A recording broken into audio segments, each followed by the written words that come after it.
একদিন আসমানের রাজ সিংহাসনের সামনে দাঁড়িয়ে শয়তান আল্লাহর দরবারে একটি চ্যালেঞ্জ ছুড়ে দিল। হে আল্লাহ, আমি আপনার কসম করে বলছি, আয়ুব কেবলমাত্র আপনার দানকৃত ধন সম্পদ, স্বস্তি ও আরামের জন্যই আপনার ইবাদত করে। আপনি যদি তার সব সম্পদ ও শান্তি কেড়ে নেন, তবে সে আর এক মুহূর্ত আপনার ইবাদতে থাকবে না। যদি অনুমতি দেন, আমি তার ওপর পরীক্ষা চালিয়ে দেখি সে কতটা বিশ্বস্ত। আল্লাহ রব্বুল আলামিন তখন বললেন, শয়তান, তুমি আমার বান্দা আয়ুবকে পরীক্ষা করতে চাও?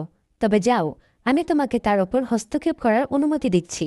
কিন্তু মনে রেখো, তার ইমানের শক্তি আমার জানা আছে, তবে তার প্রাণ তুমি নিতে পারবে না। শয়তান খুশি হয়ে একজন মুসাফিরের বেশে হজরত আয়ুব আলাইহিসসালামের দরজায় এসে হাজির হল। গায়ে তার জীর্ণ পোশাক, মুখে করুণ অভিব্যক্তি। সে বলল, হে নবী, আমি এক দরিদ্র পথিক, আপনার ঘরে কয়েকদিন আশ্রয় চাই। কিন্তু তার শরীর থেকে এক প্রকার দুর্গন্ধ বের হচ্ছিল। আয়ুব আলাইহিসসালাম করুণ দৃষ্টিতে তার দিকে তাকিয়ে বললেন, ভাই, আমি তোমাকে কয়েকটি দিরহাম দিচ্ছি, তুমি অন্য কোথাও আশ্রয় নাও। দুঃখিত, আমার ঘরে থাকা তোমার জন্য উপযুক্ত হবে না। শয়তান এই কথায় অপমানিত ও ক্রুদ্ধ হয়ে ফিরে গেল এবং ভাবতে লাগল কিভাবে নবীর ক্ষতি করা যায়। সে ঠিক করল নবীর ফলের বাগানে আগুন লাগাবে। একদিন সে গোপনে বাগানে প্রবেশ করে আগুন ধরিয়ে দিল। মুহূর্তেই একের পর এক বাগান পুড়ে ছাই হয়ে গেল ও ফলের গন্ধ পুড়ে ধোঁয়ায় রূপ নিল। খবর পেয়ে বাগানের কর্মচারীরা ছুটে এসে নবীকে জানালে হযরত আয়ুব আলাইহিসসালাম মাথা নত করে বললেন, আলহামদুলিল্লাহ, এ ধন সম্পদ তো আল্লাহরই ছিল, তিনি নিয়ে গিয়েছেন, এতে আমার দুঃখ করার কিছুই নেই। শয়তান বিষয়ে হতভম্ব হয়ে গেল। এত বড় ক্ষতির পরেও নবীর মুখে কোনো অভিযোগ নেই। সে আরও একবার স্থির করল, এবার আরও বড় ধাক্কা দিতে হবে। সে পরিকল্পনা করতে লাগল নতুন আঘাতের। 2 দিনের মধ্যে সবকিছু ধ্বংস হয়ে গেল। নবীর গবাদি পশু, খামার, দাসদাসী, আশেপাশের ক্ষেত সব ধ্বংস করে দেয়া হলো এক মহাঝড়ের মাধ্যমে। নবীর ধন সম্পদ শেষ করার পর শয়তান এবার আঘাত করল হযরত আয়ুব আলাইহিসসালামের সন্তানদের উপর। হযরত আয়ুব আলাইহিসসালামের ছিল 12 জন সন্তান। তারা প্রত্যহ গ্রামের এক সম্মানিত ওস্তাদের নিকট পড়তে যেত। একদিন সকালবেলা তারা উৎসাহ ভরে পড়াশোনার জন্য রওনা হলো। কিন্তু শয়তান সেই মক্তবের ছাদে গুপ্তভাবে ফাটল সৃষ্টি করল। ওস্তাদ সাহেব যখন কিছুক্ষণের জন্য বাইরে গিয়েছিলেন, ঠিক তখনই ছাদের অংশবিশেষ ধসে পড়ল, আর সেই ধ্বংসস্তূপের নিচে চাপা পড়ে নবীর সব কয়টি সন্তান মৃত্যুবরণ করল। ওস্তাদ টাং ভয়ে কাঁপতে কাঁপতে ছুটে এলেন হযরত আয়ুব আলাইহিসসালামের নিকট। তিনি কাঁপা কণ্ঠে বললেন, হে আল্লাহর নবী, আমি আপনার সন্তানদের নিয়ে এক অপ্রীতিকর সংবাদ নিয়ে এসেছি। আজ মক্তবের ছাদ ধসে পড়েছে, আর সেই দুর্ঘটনায় আপনার সব সন্তান মৃত্যুবরণ করেছে। এই হৃদয়বিদারক সংবাদ শুনে নবীর মুখে একটিমাত্র শব্দ উচ্চারিত হল, ইন্না লিল্লাহি ওয়া ইন্না ইলাইহি রাজিউন। আল্লাহ যাকে দিয়েছিলেন তিনি আজ ফিরিয়ে নিয়েছেন। তিনি মাথা নিচু করে কাঁদলেন না, আর্তনাদ করলেন না। তিনি ধৈর্য নিয়ে শুধু বললেন, সন্তান তো আল্লাহরই দান, তিনি তাদেরকে নিয়ে গিয়েছেন, এতে আমার অভিযোগের কিছুই নেই। শয়তান তখন আশাহত হয়নি। এত বড় ক্ষতির পরেও নবীর ধৈর্য, ঈমান ও আল্লাহর প্রতি ভালোবাসা এতটুকু কমেনি। এ দেখে সে আরও বেশি ক্ষিপ্ত হয়ে উঠল। সে ভাবল, এবার মানুষের ভাষা দিয়ে নবীকে কষ্ট দিতে হবে। সে সাধারণ মানুষের মুখে তখন গুজব ছড়িয়ে দিল এবং গ্রামবাসীরা এতে বলতে লাগল, হে আয়ুব, তোমার নবীয়তের দাবি যদি সত্যি হতো, তবে আল্লাহ তোমার সব কিছু কেড়ে নিতেন না। তোমার এই দুরবস্থা প্রমাণ করে যে তুমি নবী নাও। এই কথাগুলো দ্বারা হযরত আয়ুব আলাইহিসসালামের ওপর কোনো প্রভাব পড়ল না। তিনি চুপ করে চোখ বন্ধ করে আল্লাহর স্মরণে নিমগ্ন হয়ে থাকলেন। শয়তান এসব দৃশ্য দেখে আর বসে থাকতে পারল না। সে চিন্তা করতে লাগল কিভাবে নবীর আরও গুরুতর ক্ষতি করা যায়। চিন্তা করতে করতে সে একটি ষড়যন্ত্র আঁটল। ষড়যন্ত্র মাফিক সে নবীর সাক্ষাৎপ্রার্থী হয়ে তার নিকটে পৌঁছালো এবং নবীর কাছে গিয়ে বলল, হুজুর, আমি আপনার একজন ভক্ত, আপনার কাছে আমার কিছু আর্জি ছিল। এই কথা বলে শয়তান নবীর কানের কাছে নিয়ে কানের মধ্যে 2টি ফুঁক দিয়ে অট্ট হাসি দিতে দিতে সেখান থেকে বিদায় হয়ে গেল। পরের দিন নবীর শরীরে ফোস্কার মতো এক প্রকার ফোড়া উঠতে লাগল। তিনি খুব অসুস্থ হয়ে পড়লেন। নবীর দেহে ভয়ানক এক চর্মরোগ দেখা দিতে লাগল। হযরত আয়ুব আলাইহিসসালাম ছিলেন নামরাজ রোগে আক্রান্ত, যাকে বলা হয় এমন চর্মরোগ যার থেকে মানুষ দূরে সরে যায়। সেই রোগে শরীরের সমস্ত চামড়া ক্ষয়ে যেতে লাগলো, ঘা হতে লাগলো, পোকা জন্ম নিল শরীরে। এমনকি একসময় তার শরীর থেকে দুর্গন্ধ বের হতে লাগলো। একে একে সমস্ত আত্মীয় স্বজন, বন্ধু বান্ধব ছেড়ে চলে গেল। এমনকি তার 4 জন স্ত্রীদের মধ্যেও 3 জন তাকে পরিত্যাগ করল। থেকে গেলেন কেবল একজন, তার স্ত্রী রহিমা আলাইহিসসালাম। এই মহিষী নারী নবীর পাশে রইলেন অটল নির্ভীকভাবে। স্ত্রী রহিমা তার সেবা যত্ন আরম্ভ করে দিলেন। এভাবে বেশ কয়েকদিন পর নবীর স্ত্রী হযরত রহিমা আলাইহিসসালামের জমানো টাকা পয়সা সব শেষ হয়ে গেল। তাদের নিদারুণভাবে খাদ্যের অভাব দেখা দিল। শুধু পানি পান করে নবী ও তার স্ত্রী কয়েকদিন অতিবাহিত করলেন। এদিকে গ্রামবাসী হজরত আইয়ুব আলাহিসাল্লামের শরীরের অবস্থা দেখে অত্যন্ত ভীত সন্ত্রস্ত হয়ে পড়ল। ঘৃণায় তাদের শরীর গিরগিয়ে করতে লাগল। এছাড়াও শরীরের গোস্তপচা গন্ধে মানুষ অতিষ্ঠ হয়ে উঠল। তাই একদিন তারা হজরত আইয়ুব আলাহিসাল্লামের নিকটে উপস্থিত হয়ে বলল, হে আইয়ুব, তুমি অতি তাড়াতাড়ি আমাদের এই গ্রাম ছেড়ে অন্যত্র চলে যাও, না হলে আমরা তোমাদেরকে বের করে দিতে বাধ্য হব। হজরত আইয়ুব আলাহিসাল্লামের সঙ্গে তখন মাত্র ৩ জন লোক ছিল। একজন ছিলেন তার স্ত্রী বিবি রহিমা, আর 2 জন হজরত আইয়ুব আলাহিসাল্লামের শীর্ষ ও ভক্ত। তারা সবসময় নবী দেখাশোনা ও সেবা করত। গ্রামবাসীদের ক্রমাগত চাপের মুখে হজরত আইয়ুব আলাহিসাল্লামের শিশুরা তাকে বহন করে অন্য গ্রামে ফেলে চলে এলো। কিন্তু হজরত রহিমা আলাইসাল্লাম নবীকে ছেড়ে বিদায় গ্রহণ করার মতো পাত্রী নন। তাই তিনি খুব কষ্ট করে নবীকে নিয়ে জঙ্গলের একটি নির্জন স্থানে গিয়ে থাকার ব্যবস্থা করলেন। তিনি নিজের হাতে স্বামীর ক্ষত পরিষ্কার করতেন, পানি খাওয়াতেন, খাবার খুঁজে আনতেন, কাজ করতেন গ্রামের ঘরে ঘরে। একদিন খাদ্য কিনে আনতে না পেরে ক্ষুধায় ক্লিষ্ট স্বামীকে খাওয়ানোর জন্য এক হৃদয়হীনা নারীর কাছে গিয়ে তিনি বললেন, হে মহিয়সী, আমার স্বামী অনেক অসুস্থ, আজ আমার কোনো উপার্জন নেই। আপনি যদি কিছু টাকা ধার দিতেন বা কিছু কাজ দিতেন তাহলে আমার অনেক উপকার হতো। সেই নারী তখন বললেন, আমার কাছে এখন কোনো কাজ নেই, তবে আমি তোমাকে একটি শর্তের বিনিময়ে টাকা দিতে পারি। তোমার মাথার চুলগুলো আমার খুব পছন্দ হয়েছে। তুমি যদি তোমার মাথার চুলগুলো কেটে আমাকে দিয়ে দাও, সেই চুলগুলোর বিনিময়ে আমি তোমাকে কিছু টাকা দিতে পারি। বিবি রহিমা আলাইসাল্লাম তখন কোনো উপায় না পেয়ে অত্যন্ত দুঃখ ভারাক্রান্ত মনে নিজের অর্ধেক চুল কেটে দিলেন যেন তার স্বামী একটু আহার পায়। শয়তান এই দৃশ্য দেখে হিংসায় পুড়ে গেল। সে আবার দরবেশ সেজে নবীর কাছে এলো এবং সে নবীর কানে কানে বলল, হুজুর, আপনি একজন আল্লাহর নবী, অথচ আপনার স্ত্রী চরিত্র অত্যন্ত জঘন্য। সে প্রায় বিভিন্ন জায়গায় চুরি করে এবং চুরির মাধ্যমে অন্যায়ভাবে অর্থ উপার্জন করে। এর ফলশ্রুতিতে আজকে চুরির ঘটনায় মানুষ তাকে হাতে নাতে ধরে ফেলেছে এবং তার মাথার অর্ধেক চুল কেটে দিয়েছে। সে বাড়িতে ফিরে আসলে আপনি এর সত্যতা দেখতে পারবেন। আমরা নবী হিসেবে আপনাকে অত্যন্ত শ্রদ্ধা করি, তাই আগে থেকে আপনাকে এই ঘটনা জানিয়ে গেলাম। এই কথা বলে শয়তান সেখান থেকে বিদায় গ্রহণ করল। এই মিথ্যা কথায় নবী প্রথমবারের মতো ব্যথিত হলেন।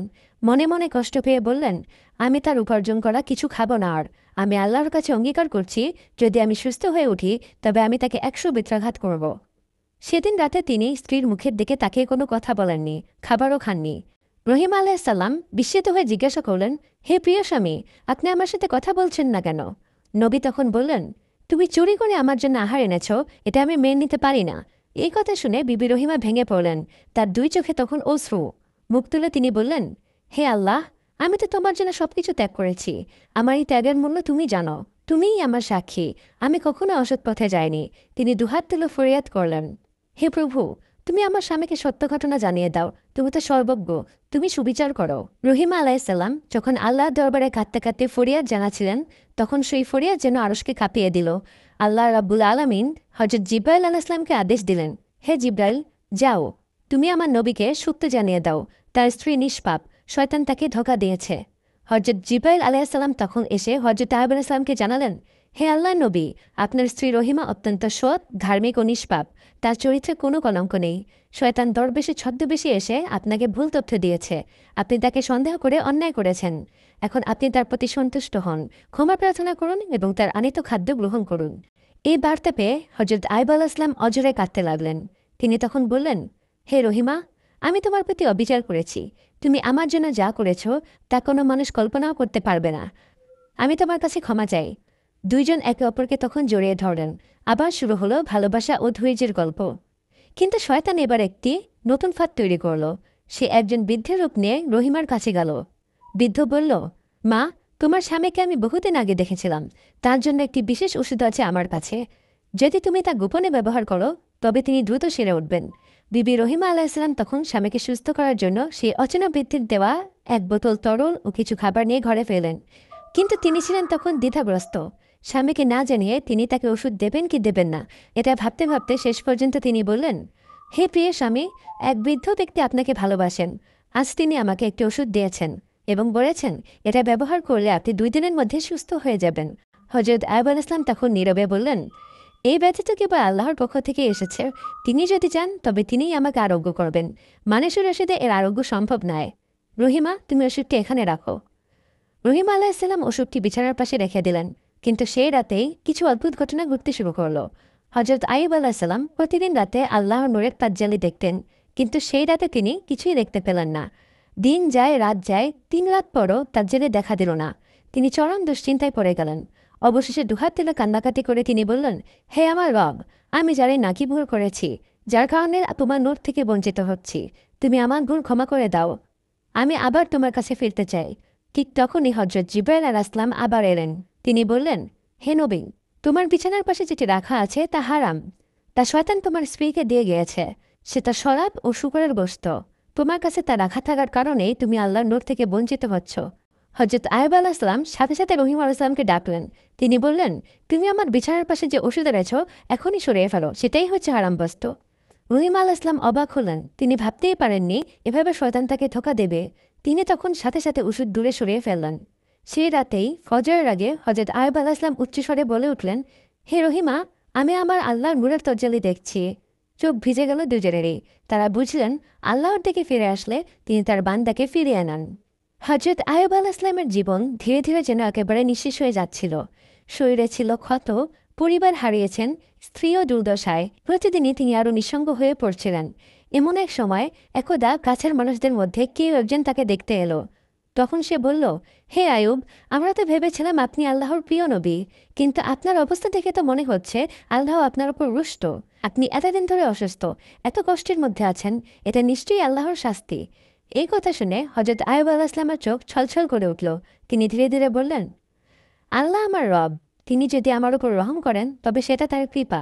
আর যদি তিনি আমাকে পরীক্ষা করেন তবুও আমি কৃতজ্ঞ, কারণ আমি জানি তিনি আমাকে ভুলে যাননি। এরপর তিনি বললেন, তুমি কি জানো আমি কত বছর সুস্থ ছিলাম? ৭০ বছর। আর আজ আমি রোগে ভুগছি কত বছর? মাত্র ১৮। আমি কিভাবে অভিযোগ করি সেই প্রভুর কাছে যিনি আমাকে ৭০ বছর সুস্থ রেখেছেন? এই কথা শুনে লোকটি চুপ হয়ে গেল, চলে গেল চুপচাপ। কিন্তু আল্লাহর ফেরেশতারা শুনছিলেন নবীর এই কথোপকথন। তার আকাশে ফিরে গিয়ে বলল, হে আল্লাহ, আপনার এই বান্দা কত ধৈর্যশীল, কতটা কৃতজ্ঞ। আল্লাহ তখন বললেন, সে আমার আসল বান্দা। আমি শীঘ্রই তাকে মুক্তি দেব এবং দুনিয়ার সামনে তার মর্যাদা ঘোষণা করব। দীর্ঘ ১৮ বছর যন্ত্রণায় ভরা এক জীবনের অধ্যায়। হযরত আইয়ুব আলাইহিস সালাম দিনের পর দিন, রাতের পর রাত কেটে ফেলেছেন কষ্টের সাগরে ভেসে, কিন্তু তার মুখ থেকে কখনো একটি অভিযোগের শব্দও বের হয়নি। রোগ এতটাই ভয়াবহ হয়ে উঠেছিল যে তার শরীরের ঘা থেকে কীট জন্মাত, আর সেই কীট ক্ষতস্থানেই পড়ে থাকত। কিন্তু তার ধৈর্য এতটাই প্রকট ছিল যে কীটগুলো যখন পড়ে যেত তখন তিনি বলতেন, এরা তো আল্লাহরই সৃষ্টি, এদেরকেও রিজিক দিতে হবে। রহিমা, এই কীটগুলো আমার গায়ে রেখে দাও যাতে তারা রিজিক পায়। কিন্তু একদিন সেই কীটগুলো তার চোখ ও জিহ্বার দিকেও আক্রমণ করতে শুরু করলো। তখন হযরত আইয়ুব আলাইহিস সালাম কেঁদে কেঁদে বললেন, হে আমার প্রভু, আমি এই চোখ দিয়ে তোমার কুদরত দর্শন করি, আর এই জিহ্বা দিয়ে তোমার জিকির করি। যদি এগুলোও নষ্ট হয়ে যায় তবে আমি কিভাবে তোমার ইবাদত করব? এটাই ছিল তার প্রথম কান্না, নিজের কষ্টে নয়, বরং ইবাদতের পথ রুদ্ধ হবার আশঙ্কায়।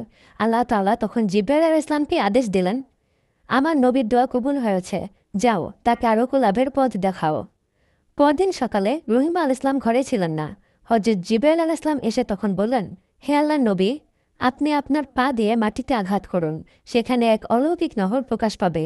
সেই পানি পান করুন এবং সেই পানি দিয়ে আপনি গোসল করুন। হযরত আইয়ুব আলাইহিস সালাম পা দিয়ে মাটি চাপড়াতেই ঠান্ডা ও স্বচ্ছ এক নহর সৃষ্টি হলো। তিনি প্রথমে সেই পানি পান করলেন। তার ভেতরের ক্ষুধা, ক্লান্তি ও দুর্বলতা মুছে গেল। তারপর তিনি গোসল করলেন। মুহূর্তেই তার শরীরের সমস্ত ক্ষত, ঘা, কীট, দুর্গন্ধ সবকিছু দূর হয়ে গেল। আল্লাহ তাআলার অশেষ কৃপায় তার শরীরে এক নতুন প্রাণ ফিরল। তার চেহারা আলো ঝলমল করতে লাগলো, যেন চাঁদের মতো। হঠাৎ করে দূর থেকে এক ফেরেশতা জান্নাতি কাপড়ের এক টুকরা নিয়ে এসে বললেন, হে আল্লাহর নবী, এই পোশাক জান্নাত থেকে আপনার জন্য পাঠানো হয়েছে, আপনি এটি পরিধান করুন। নবী সেই পোশাক পরে পরিপূর্ণরূপে নতুন জীবনে ফিরে এলেন। কোনো রোগ, কোনো ক্লেশ, কোনো অভাব আর নেই। তিনি এরপর একটু দূরে গিয়ে একটি গাছতলায় বসলেন যেন কিছুটা বিশ্রাম নিতে পারেন। ঠিক তখনই বিবি রহিমা ফিরে এলেন। তিনি খাবার হাতে নিয়ে ফিরে এসে দেখলেন নবী কোথাও নেই। তিনি চিৎকার করে কাঁদতে লাগলেন, হে আল্লাহ, আমি আমার স্বামীকে কোথাও খুঁজে পাচ্ছি না। কোথায় নিয়ে গেলে তুমি তাকে? কোনো জানোয়ার কি তাকে নিয়ে গিয়েছে? হে আল্লাহ, আমি তো একমাত্র তার সেবায় জীবন কাটিয়েছি। তুমি আমার এই ছোট্ট সেবাটুকুর বদলা কি এমনভাবে দিলে? তিনি দিকবিদিক ছোটাছুটি করতে লাগলেন। গাছের নিচে ঝোপে ঝাড়ে খুঁজে খুঁজে অবশেষে চোখে পড়ল একজন সুদর্শন দীপ্তময় পুরুষ গাছতলায় বসে আছেন। তিনি ভয়ে ও কৌতূহলে জিজ্ঞেস করলেন, আপনি কি এই জায়গায় অসুস্থ রোগীকে দেখেছেন? সে আমার স্বামী, হযরত আইয়ুব। সেই ব্যক্তি মুচকি হেসে তখন বললেন, তুমি কি তোমার স্বামীর চেহারা চিনতে পারবে? রহিমা আলাইহিস সালাম তখন বললেন, আমি অবশ্যই তার চেহারা দেখে চিনতে পারবো। আমি তো তার সেবা করেছি 18 বছর ধরে। তখন হযরত আইয়ুব আলাইহিস সালাম নিজের মুখের পর্দা সরিয়ে বললেন, তবে দেখো তো, আমিই তোমার আইয়ুব। ইব্রাহিম ইসলাম চিৎকার করে কাঁদতে কাঁদতে তাকে জড়িয়ে ধরলেন এবং বললেন, হে আল্লাহর নবী, আপনি সুস্থ হয়েছেন? আমি যেন স্বপ্ন দেখছি। দুজনেই তখন অস্ত্রসিক্ত চেহারায় আল্লাহর দরবারে শুকরিয়া আদায় করতে লাগলেন। এরপর হযরত আইয়ুব আলাইহিস সালাম আল্লাহর নির্দেশে তার স্ত্রী রহিমা আলাইহিস সালামকেও সেই নহরের পানিতে গোসল করালেন। সঙ্গে সঙ্গে রহিমার চেহারায় যুবতীর দিকটি ফিরে এলো, চাঁদের মতো উজ্জ্বল প্রাণবন্ত। এরপর তারা একসাথে বাড়ির পথে রওনা হলেন। পথে চলতে চলতে তারা দেখতে পেলেন সেই ধ্বংস হয়ে যাওয়া প্রাসাদ, খামার, বাগান, গবাদি পশু সবকিছু আগের অবস্থায় ফিরে এসেছে। ঘরে ঢুকে তিনি দেখতে পেলেন তাদের সন্তানরা ঘরের মধ্যে খেলা করছে। তারা সবাই স্বাভাবিক, জীবিত ও হাসি খুশি। সন্তানরা পিতামাতাকে দেখে ছুটে এসে জড়িয়ে ধরল এবং বলল, আম্মু, আব্বু, তোমরা আমাদের ফেলে কোথায় গিয়েছিলে? আমরা খুব ভয় পেয়েছিলাম। নবী মুচকি এসে তখন বললেন, আমরা আল্লাহর দাওয়াতে গিয়েছিলাম। এখন আল্লাহ আমাদের পুরস্কার দিয়ে ফিরিয়ে এনেছেন। এরপর গ্রামবাসীরাও এসে জানালো, যেসব ধন সম্পদ একসময় লুট হয়ে গিয়েছিল তা অজানা পথে ফিরে এসেছে। খাদেমরা বলল, হুজুর, সবকিছু আগের চেয়ে দ্বিগুণ পরিমাণে ফিরে এসেছে। আল্লাহ তাআলা তার বান্দার প্রতি এমনই দয়ালু। যে বান্দা ধৈর্য ধরে তাকে স্মরণ করে, তার পুরস্কার আল্লাহ দ্বিগুণ, তিনগুণ, বহুগুণ দিয়ে দেন। কিন্তু তখন হযরত আইয়ুব আলাইহিস সালাম মনে করলেন একটা প্রতিজ্ঞা তিনি করেছিলেন। তিনি বলেছিলেন স্ত্রী রহিমাকে ১০০ বেত্রাঘাত করবেন যদি তিনি সুস্থ হয়ে ওঠেন। কিন্তু এখন এটির কি হবে? আল্লাহ তাআলা তার এই মুমিন বান্দাকে কষ্টে ফেললেন না। জিবরাইল আলাইহিস সালাম তখন এলেন এবং বললেন, হে আল্লাহ নবী, আপনি ১০০ শুকনো গমের শীষ একত্র করুন। তারপর সেগুলো একসাথে বেঁধে স্ত্রীর গায়ে একবার আলতো করে ছুঁয়ে দিন। এতে আপনার প্রতিজ্ঞাও পূর্ণ হবে আর স্ত্রীর কোনো কষ্টও হবে না। হযরত আইয়ুব আলাইহিস সালাম কথামতো তাই করলেন। তার প্রতিজ্ঞাও পূর্ণ হলো, স্ত্রীও সম্মান পেলেন। এভাবেই হযরত আইয়ুব আলাইহিস সালাম ধৈর্য, ভালোবাসা ও ঈমানের এক অনন্য নজির স্থাপন করলেন পৃথিবীর বুকে। প্রিয় দিনী ভাই ও বোনেরা, শয়তান হযরত আইয়ুব আলাইহিস সালামকে নানা পথ দিয়ে ধোঁকা দিতে চেয়েছিল, কিন্তু ধৈর্য, ইবাদত আর আল্লাহর প্রতি সম্পূর্ণ ভরসা তাকে বিজয়ী করেছে। আল্লাহ চাইলে প্রথম দিনে তাকে সুস্থ করে দিতে পারতেন, কিন্তু তিনি তা করেননি। কিন্তু কেন? কারণ আল্লাহ তার এই নবীর মাধ্যমে আমাদের শেখাতে চেয়েছেন ধৈর্য কাকে বলে, সংকটে কিভাবে ঈমান দৃঢ় রাখতে হয় ও কিভাবে পরীক্ষায় উত্তীর্ণ হতে হয়। এই গল্প আমাদের শেখায় কষ্ট যতই আসুক, আল্লাহর প্রতি আস্থা হারানো যাবে না। প্রতিটি ধৈর্যের বিনিময়ে আছে এক অনুপম পুরস্কার। আল্লাহ তার বান্দাকে কখনোই ভেঙে ফেলেন না। তিনি কেবলমাত্র পরীক্ষা নেন এবং তারপর উত্তম প্রতিদান দেন। আল্লাহ আমাদের সবাইকে হযরত আইয়ুব আলাইহিস সালামের মতো ধৈর্য ধারণের তৌফিক দান করুক। আমিন।